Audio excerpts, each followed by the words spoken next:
viene otra pregunta. Alguien me preguntará, alguien que no es ministro de cualquiera de estos 5 dones, ¿es iglesia o no es iglesia? ¿Qué dicen ustedes? Sí. Sí, claro, se puede ser parte de la iglesia Claro, sin tener un ministerio. Es más, hay muchas personas que van a hacer iglesia directamente sin tener ningún ministerio. Pero alguno de los ministerios del Hijo me refiero, pero alguno de los dones de la deidad se ha de tener. Por eso es que hemos hablado de dones, hemos hablado de ministerios, hemos dicho que los dones son del Padre, los dones son del Hijo, los dones son del Espíritu. Cada uno de ellos está bien establecido en la palabra y muchos creyentes manifiestan dones del Padre, otros manifiestan dones del Hijo, otros manifiestan dones del Espíritu. Hay quienes los tienen todos los dones, ¿verdad? Profetizan, presiden y en fin hacen una serie de cosas. Pero estamos viendo los dones del Hijo, es decir, el ministerio quinto. Y vamos a ver cada una de las manifestaciones de este ministerio quíntuple. ¿Cuáles son estas manifestaciones del ministerio quíntuple? Vamos a entender que empezamos con el oficio del apóstol. Repito, no es jerárquico, es funcional. De hecho, Jesús, les dije alguna vez, Jesús era apóstol, pero también era pastor, y pastor de apóstoles. ¿Se acuerdan que en el libro de Hebreos capítulo 3 habla de Jesús apóstol? Y también el Señor Jesucristo dice, yo soy el buen pastor da la vida por sus ovejas.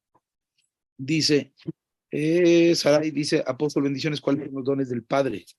Hay dones 7 son los dones del Padre y 5 los del Hijo, ¿cierto?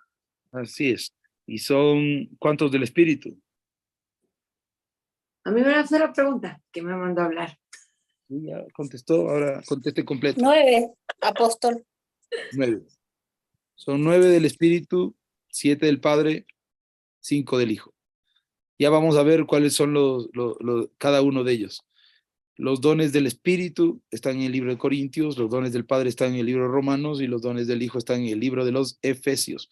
Estamos viendo primero lo que es el ministerio de quíntuple porque así perfeccionamos y luego iremos viendo cuáles son los diferentes dones, tanto del Padre y del Espíritu. Cada uno cumple una función diferente. Estos son para la novia.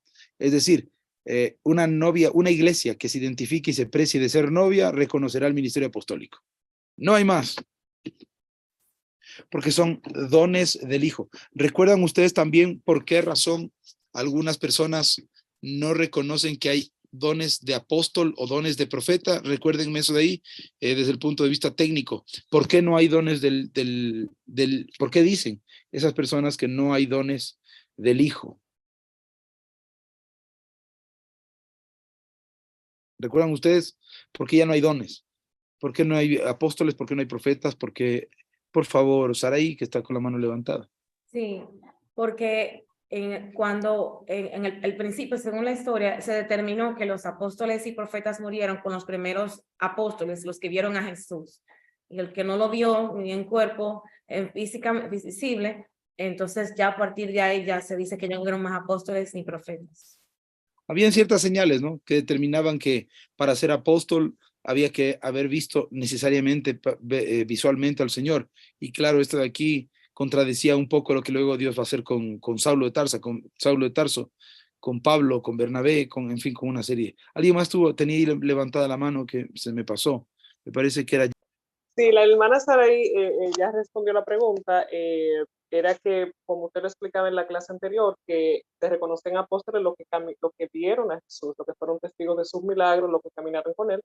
Y por esa razón, desde la Iglesia Católica, el exégesis decía que ya no existía. Ellos decidieron unánimes por hombres que ya no podía existir el don apostólico, el ministerio apostólico, ni lo profético. Porque ellos partían de esa exégesis, ¿verdad?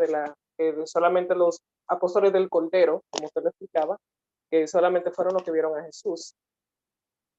Correcto. ¿Y cómo se le llamó a esa doctrina? Porque se le llama, tiene una doctrina, ¿no? Oh my God, ¿cómo era que se llamaba? El cesacionismo. Exacto, es el cesacionismo, que viene de cesar, de lo que cesa.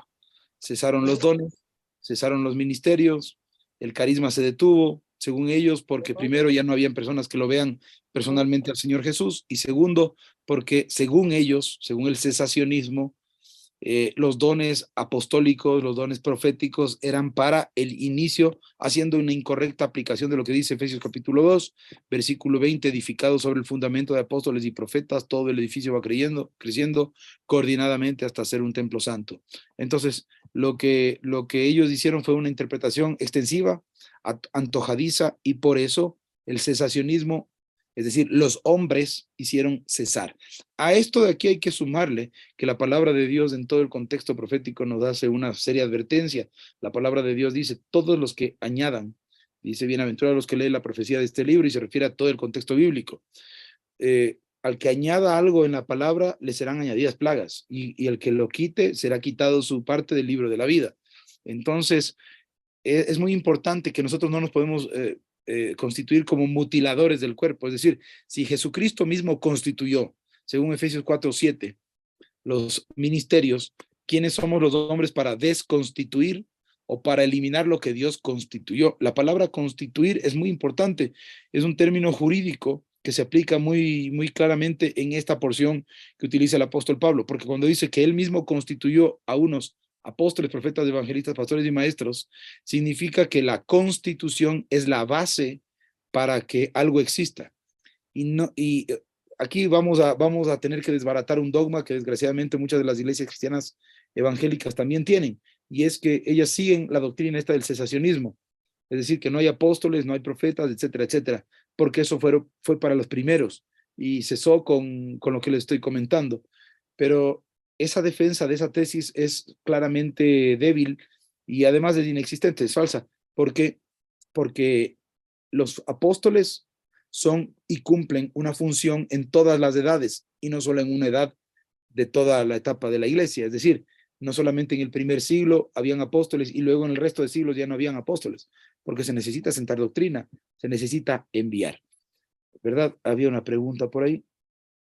Entonces, según la interpretación que dio la Iglesia Católica, donde lo hacen por conocimiento, no por revelación, da paso al gnosticismo, surge este movimiento.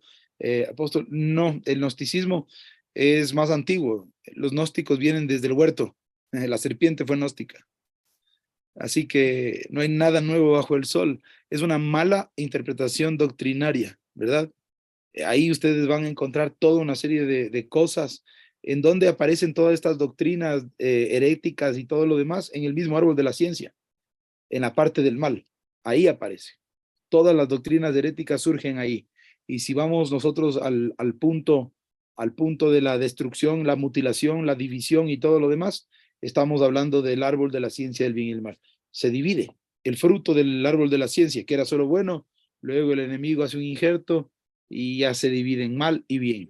Entonces, eso es un poco contradictorio, repito, pero sí, es una manifestación del gnosticismo. Lo que usted está diciendo es correcto, porque es una manifestación del gnosticismo en cuanto a a la aplicación indebida de lo que tiene que ver con los 5 ministerios. Sí, es una variante, ¿no? Nada de qué preocuparse.